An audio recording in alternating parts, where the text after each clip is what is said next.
Sesosok makhluk tinggi besar dengan wujud mengerikan tiba-tiba muncul di hadapan Alvin, dan Alvin berdiri ketakutan. Selama sesaat, Alvin seperti terpaku pada tempatnya berdiri, menatap makhluk besar yang menakutkan itu, sampai kemudian ia menyadari makhluk mengerikan itu sedang merentangkan kedua tangan, seperti ingin merengkuh dan menangkapnya. Tiba-tiba Alvin sadar dia dalam bahaya. Di tengah keremangan malam dan tubuh yang gemetaran, Alvin memaksa kakinya bergerak, dan secepat mungkin berlari menjauh dari tempat itu. Pengalaman menakutkan itu tidak pernah terlupa dalam ingatan Alvin, dan terus menghantuinya sampai lama. Belakangan, Alvin diberitahu bahwa makhluk yang menyerupai raksasa dengan wujud mengerikan itu adalah genderuwo. Kisah pertemuan Alvin dengan genderuwo itu sudah lama terjadi, tapi Alvin masih mengingatnya dengan jelas sampai kini. Alvin menceritakan pengalamannya kepada saya, dan sekarang saya akan menceritakannya kepada kalian. Selamat menyelami dunia misteri. Alvin masih kuliah ketika peristiwa mengerikan itu terjadi.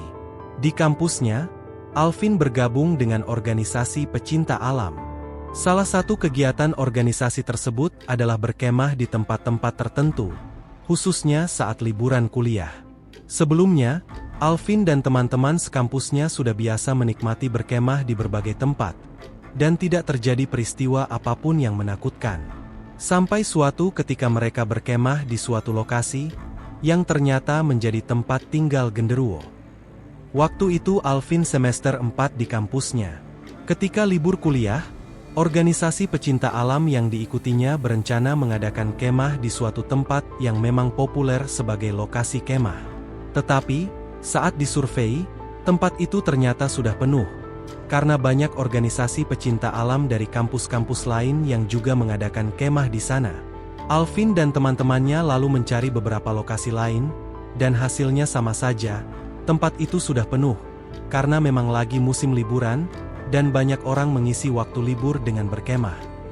Karena lokasi-lokasi yang populer sepertinya penuh semua saat disurvei, Alvin dan teman-temannya lalu mencari lokasi lain yang meski tidak populer tapi bisa dipakai untuk berkemah. Pencarian mereka akhirnya menemukan sebuah lokasi yang cukup lapang untuk berkemah. Ketika Alvin dan temannya menghubungi perangkat desa di sana, mereka mempersilakan Alvin dan organisasinya untuk mengadakan kemah di sana. Asal hati-hati, kata perangkat desa. Tempat yang ditemukan Alvin dan teman-temannya itu berada di sebuah desa, tepatnya di ujung perkampungan.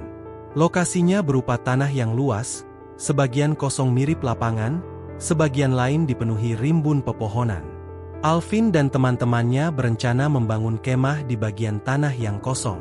Lokasi itu juga relatif dekat dengan pemukiman penduduk, juga musola.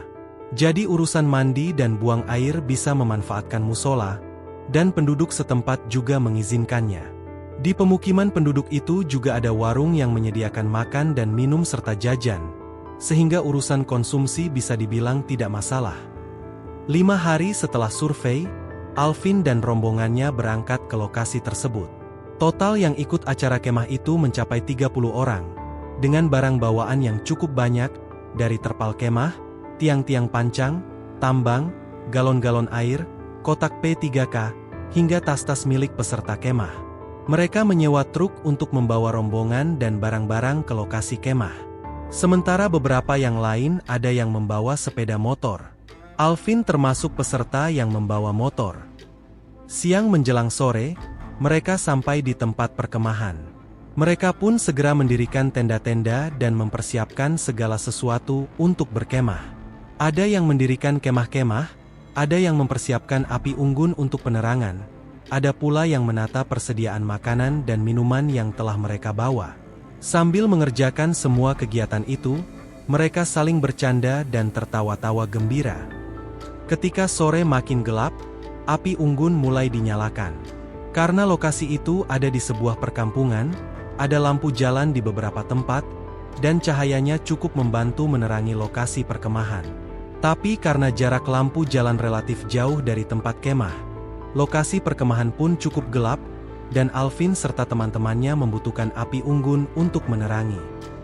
Menjelang maghrib, ketua panitia kemah itu, bernama Burhan, memberikan sambutan yang isinya berupa instruksi-instruksi penting mengenai hal-hal yang perlu diperhatikan selama berkemah di sana. Menggunakan megafon, Burhan berbicara pada semua peserta yang mendengarkannya, bahwa mereka bisa memanfaatkan kamar mandi di musola jika ingin mandi atau buang air kecil. Jarak dari tempat kemah ke musola sekitar 30 meter. Burhan juga menjelaskan bahwa di dekat musola ada rumah penduduk yang membuka warung, yang dapat dimanfaatkan siapapun yang mungkin butuh sesuatu. Para mahasiswa yang ikut kemah itu memang telah membawa beberapa dus mie instan untuk kebutuhan makan. Tapi jika butuh makan nasi atau lainnya, mereka bisa mendatangi warung tadi. Setelah Burhan menyampaikan sambutan dan aneka penjelasan, acara kemah itu pun dimulai.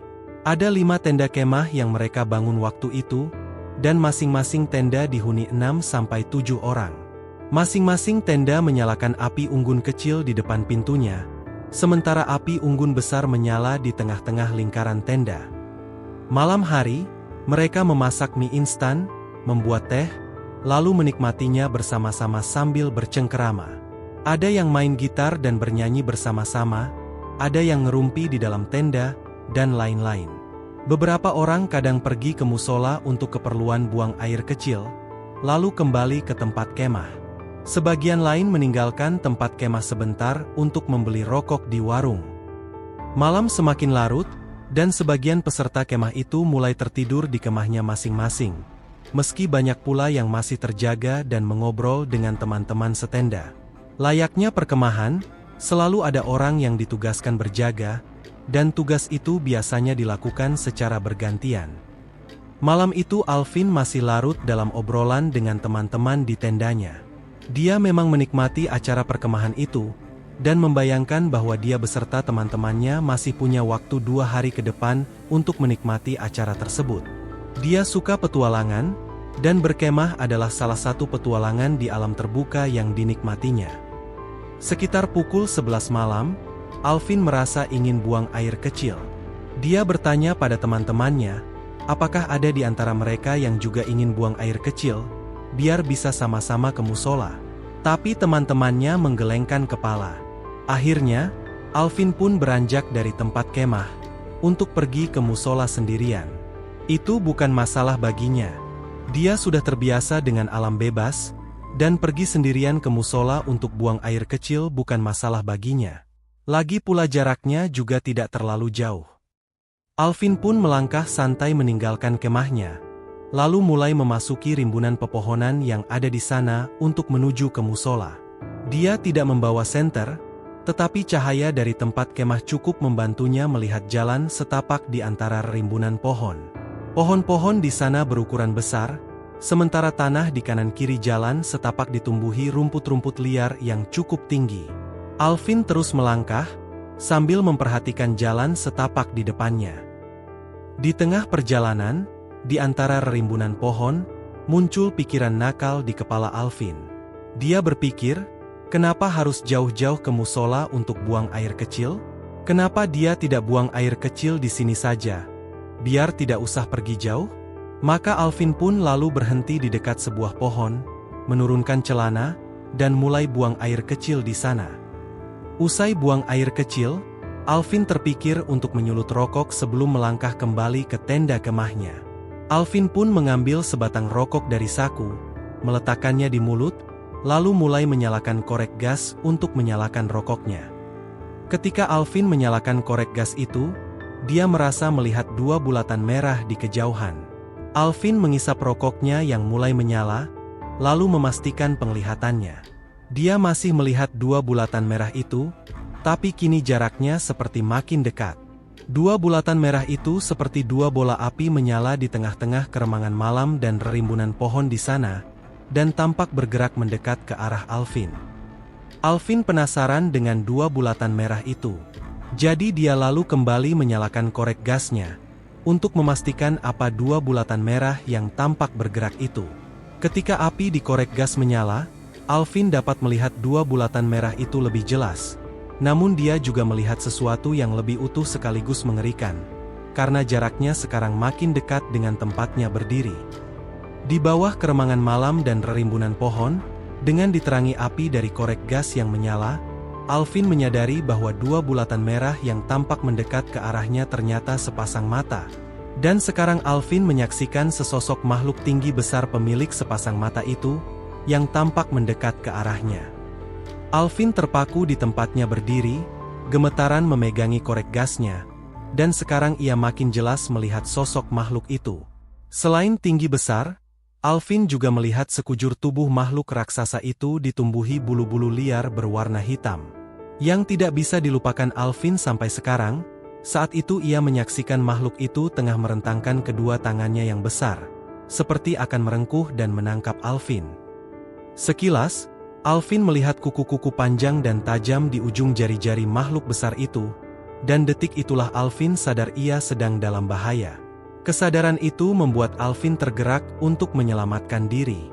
Seketika, dia berbalik lalu lari sekencang-kencangnya ke arah perkemahan. Jarak ke tempat perkemahan sebenarnya tidak terlalu jauh, tapi Alvin merasa kakinya tidak sampai-sampai. Dia terus berlari, dengan jantung berdebar-debar, sekaligus ketakutan membayangkan makhluk mengerikan mengejar di belakangnya. Alvin tidak berani menengok ke belakang. Ia hanya terus berlari dan berlari, menuju ke tendanya. Ketika akhirnya sampai di tenda, Alvin segera menjatuhkan diri di atas tikar, sambil ketakutan.